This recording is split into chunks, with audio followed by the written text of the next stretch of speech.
जय हिंद, जय भारत। मैं हूं रीना सुधार और स्वागत है आप सभी का सैनिक न्यूज विथ रीना में। आज महाशिवरात्रि का पावन दिन है और महाशिवरात्रि के इस पावन दिन की मैं आप सभी को यानी हमारे पेंशनर्स, फैमिली पेंशनर्स, हमारे कर्मचारियों और उनके परिवारों को हार्दिक शुभकामनाएं देती हूँ। इसी के साथ आज के इस वीडियो में आगे बढ़ते हुए सबसे पहले बात करते हैं उन टॉपिक की जिसकी जानकारी लेकर आज के इस वीडियो में आई हूँ।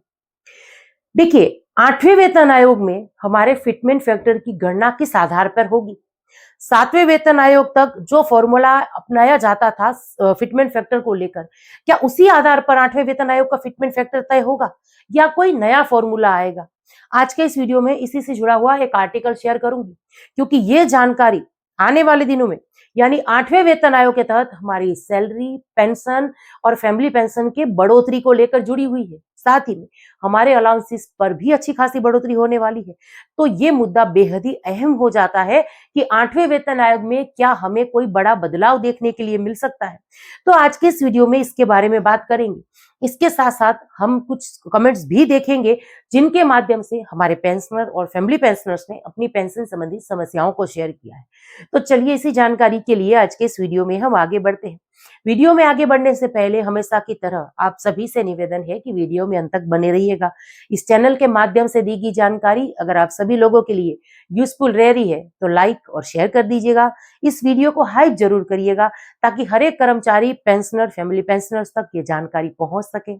चैनल को अगर सब्सक्राइब नहीं किया है तो सब्सक्राइब कर दीजिएगा क्योंकि ये बेहद ही जरूरी है। और साथ ही में नोटिफिकेशन ऑन रखिएगा ताकि हर एक वीडियो की जानकारी आप लोगों तक पहुंचती रहे। और एक बात कि आप चाहें तो हमारे चैनल को ज्वाइन भी कर सकते हैं, ये ऑप्शनल है, आपकी इच्छा पर है। चलिए इसी के साथ वीडियो में आगे बढ़ते हुए सबसे पहले बात कर लेते हैं 8वें वेतन आयोग के फिटमेंट फैक्टर को लेकर। इसके बाद हम कुछ कमेंट्स देखेंगे जहां पेंशनर और फैमिली पेंशनर्स जो है पेंशन संबंधित सवाल पूछ रहे हैं। तो देखिए, वेतन आयोग और 60% महंगाई भत्ता के आधार पर संभावित फिटमेंट फैक्टर क्या रहेगा 8वें वेतन आयोग में, ये देखते हैं। देखिए, 8वें वेतन आयोग ने अपनी आधिकारिक वेबसाइट लॉन्च कर दी है जिसकी जानकारी भी हमने एक वीडियो के माध्यम से शेयर की थी। अब इस वेबसाइट के द्वारा हितधारकों से सुझाव मांगे जा रहे हैं, यानी प्रक्रिया जो है वो शुरू हो चुकी है वेतन आयोग की। हालांकि अंतिम सिफारिशों में अभी और समय लग सकता है, लेकिन इसको लेकर चर्चाएं तेज हो गई हैं। अब सबसे बड़ा सवाल यहाँ पर ये आता है कि क्या 8वें वेतन आयोग में भी 7वें वेतन आयोग की तरफ फिटमेंट फैक्टर का फॉर्मूला अपनाया जाएगा या कोई नया फॉर्मूला हमें 8वें वेतन आयोग में देखने के लिए मिल सकता है। देखिए, 7वें वेतन आयोग में क्या हुआ था ये जानना बेहद ही जरूरी हो जाता है। 7वें वेतन आयोग ने 1 जनवरी 2016 को जब इसको लागू किया, उस समय जो महंगाई भत्ता यानी डीए की दर 125% थी, उसी को आधार माना था। पुराना बेसिक वेतन जो 7,000 था, छठे वेतन आयोग के अनुसार उसे बढ़ाकर 18,000 रुपए कर दिया गया था। इस तरह देखिए 2.57 का फिटमेंट फैक्टर लागू किया गया था जो सभी कर्मचारियों पर समान रूप से लागू हुआ था। उस 2.57 में 2.25 का हिस्सा महंगाई भत्ता, इसके साथ साथ न्यूट्रलाइजेशन से जुड़ा हुआ था। अब 8वें वेतन आयोग में क्या संभावना है? देखिए, एआईसीपीआई आईडब्ल्यू 2025 के आंकड़ों के आधार पर अनुमान लगाया जा रहा है कि 1 जनवरी 2026 तक महंगाई भत्ता लगभग 60% तक पहुंच सकता है, यानी पहुंच ही गया है। अगर 8वां वेतन आयोग भी जनवरी की डीए की दर को फिटमेंट फैक्टर का आधार मानता है तो ये 60% डीए नया फिटमेंट फैक्टर तय करने का आधार बन सकता है।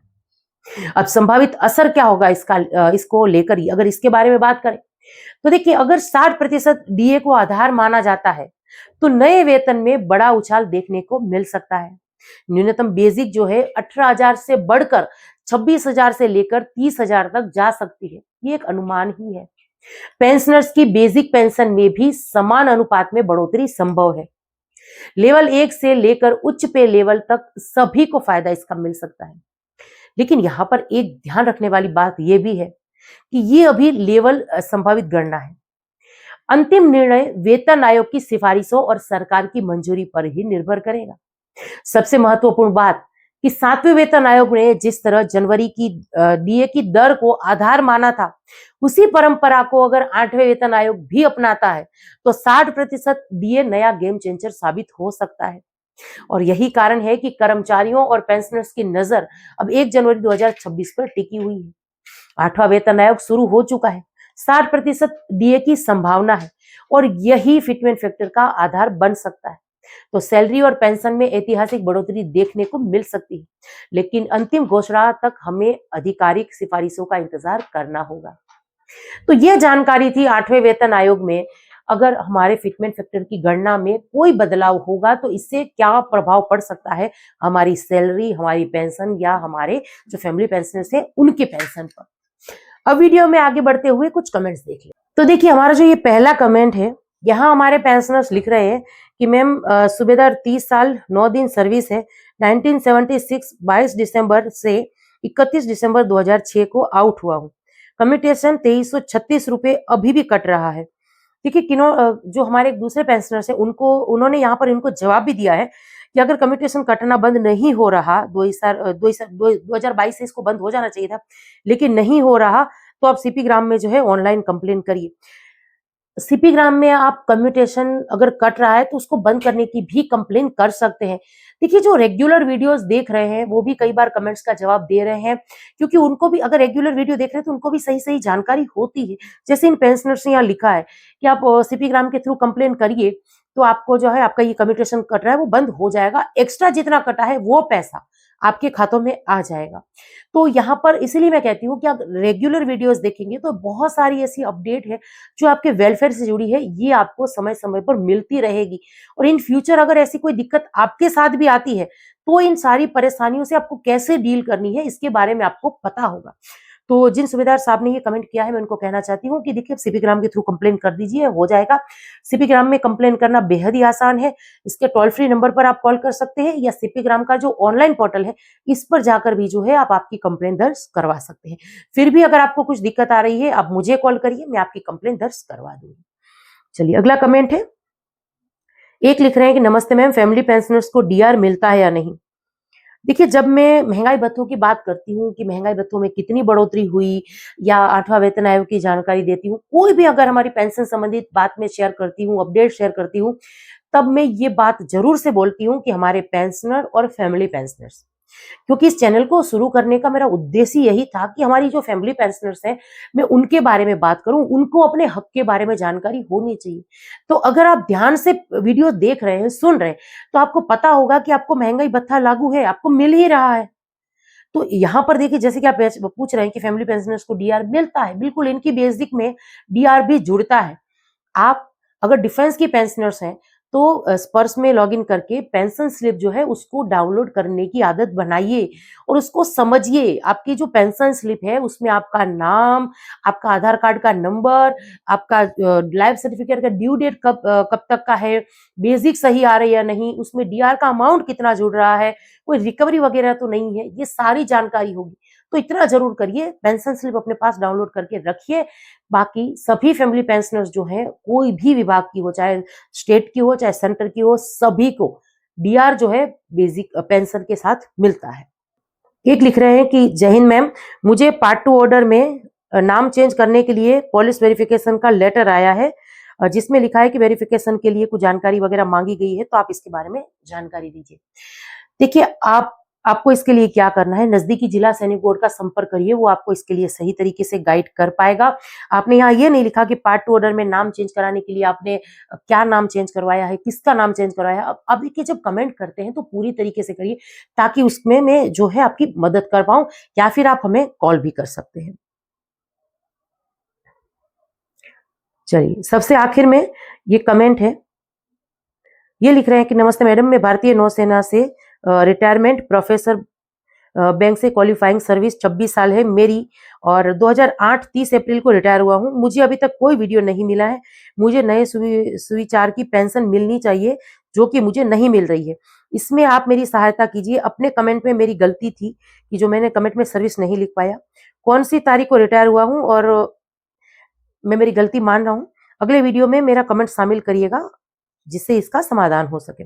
जी बिल्कुल सर, देखिए ये गलती नहीं है, कई बार हम भूल भी जाते हैं जब कमेंट करते हैं तो जल्दी-जल्दी में। लेकिन क्योंकि आप एसईपी या एमएसईपी को लेकर जानकारी माँगते हैं, तो इसमें रिटायरमेंट की डेट जो है ये काफ़ी महत्व रखती है।